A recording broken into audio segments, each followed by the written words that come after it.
بسم اللہ الرحمن الرحیم ایاک نعبد و ایاک نستعین۔ پاکستان تحریک انصاف دستور میں ترمیم کے حکومتی منصوبے کی روز اول سے مخالف ہے اور ان کی راہ روکنے کے لیے پوری طرح میدان عمل میں کھڑی ہے اور ہر سطح پر اس کی مزاحمت کر رہی ہے۔ ہم یہ سمجھتے ہیں کہ عوام کے ووٹوں کی بجائے بند کمروں کی سازشوں کے ذریعے اقتدار میں لائے گئے سیاسی یتیموں کے حاکم گروہ کے پاس تو پارلیمنٹ میں باعزت انداز میں داخلے کا کوئی جواز ہی نہیں، اور دوسرا اوپر سے یہ حکومت بھی کرنا چاہتے ہیں اور پھر آئین کو مسخ کرنے کے منصوبے بھی بنائیں۔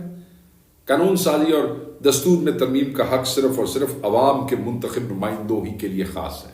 جنہیں یہ اختیار ملک و قوم کی فلاح و ترقی اور ادارہ جاتی بندوبست کو مضبوط کرنے کے لیے سونپا جاتا ہے۔ وہ گروہ جو آئین کی بے توقیری سے آئین کو روند کر ریاست پر قبضے کی شرمناک روش پر گامزن ہو اور خود کو دستور کی منشا کا پابند بنانے کی بجائے محض ذاتی ایجنڈے اور مفاد کے لیے دستور کی دھجیاں اڑانے اور اسے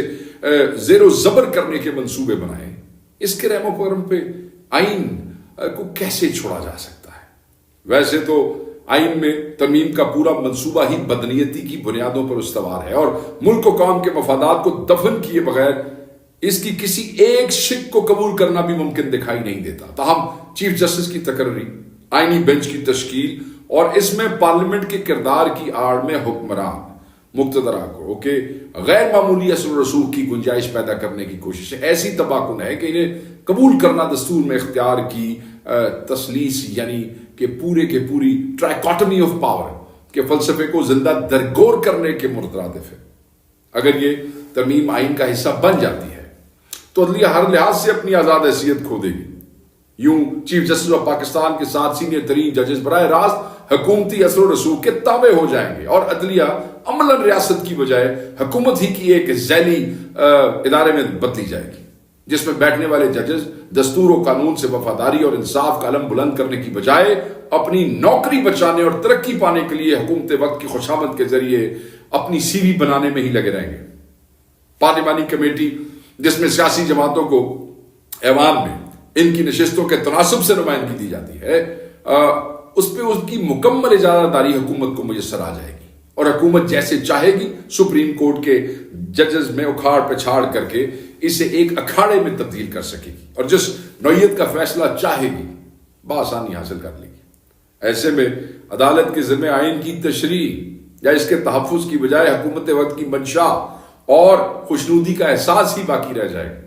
دستور کے ساتھ کھڑے ہونے والے جج کو اٹھا کر باہر پھینک دیا جائے گا اور مقتدرہ کی دہلیز پر سجدہ ریز ججوں کو منصف بنا کر قوم کا مقدر ان کے رحم و کرم پر چھوڑ دیا جائے گا۔ چنانچہ بانی چیئرمین عمران خان کی ہدایت کی روشنی میں پاکستان تحریک انصاف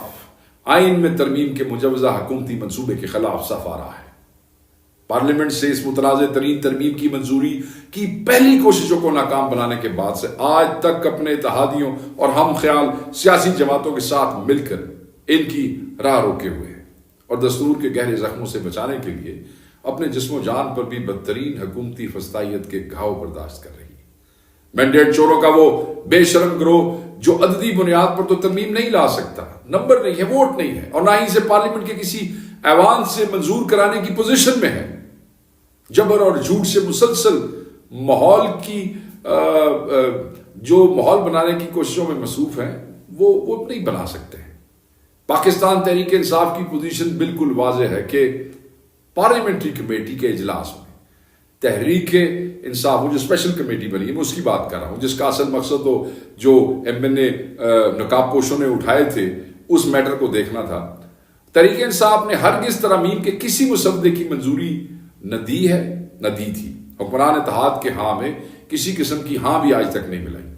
حزب اختلاف کی سطح پر ہمارے دیگر جماعتوں خصوصاً جمعیت علماء اسلام کے ساتھ جاری مشاورتی عمل کے نتیجے میں مولانا فضل الرحمان صاحب کی جانب سے ہمیں ترامیم کا ایک مسودہ موصول ہوا ہے جس کا ہم تفصیل سے جائزہ لے رہے ہیں۔ اس پر بھی ہم نے اور اس وقت بھی ایک میٹنگ جاری ہے ان کے ساتھ، اس پر بھی ہم نے اپنے رد عمل کو تاحالتمی شکل نہیں دی ہے۔ ہمارے ذمہ داران اس معاملے پر اب تک ہونے والی پیش رفت سے بانی چیئرمین عمران خان صاحب کو آگاہ کریں گے اور ان کی ہدایات کی روشنی میں اپنا رد عمل بھی دیں گے اور آئندہ کا لائے عمل بھی قوم کے سامنے رکھیں گے۔ مینڈیٹ چوروں اور ان کے گماشتے بیانیہ سازی اور پروپیگنڈے کی اپنی لت ضرور پوری کریں گے، مگر شہر شہر کریا کریا جبر و فسطائیت کو پیروں کی ٹھوکر پر رکھ کر اس دستور کش منصوبے کے خلاف اٹھنے والی عوامی آوازوں کو بھی ضرور سن لیں۔ ارکان پارلیمنٹ کے اہل خانہ کو ننگی بدماشی اور فسطائیت کا نشانہ بنا کر، تجوریوں کے منہ کھول کر بندے پورے کرنے کی کوششوں میں ناکامی کی طرح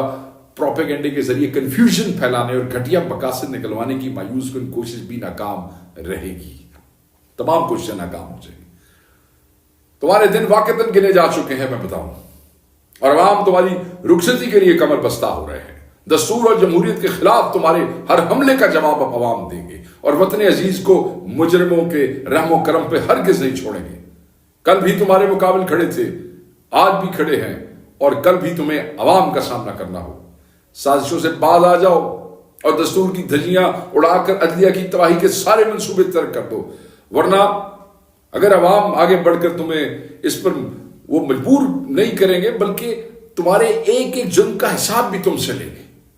بس میں اسی پہ اختتام کروں گا۔ کھڑے رہیے اور دعا کیجئے کہ اللہ تعالیٰ عمران خان صاحب کی جلد رہائی ممکن کر سکے اور ہم اس غیر آئینی ترمیم کا راستہ روک سکیں۔ بہت شکریہ۔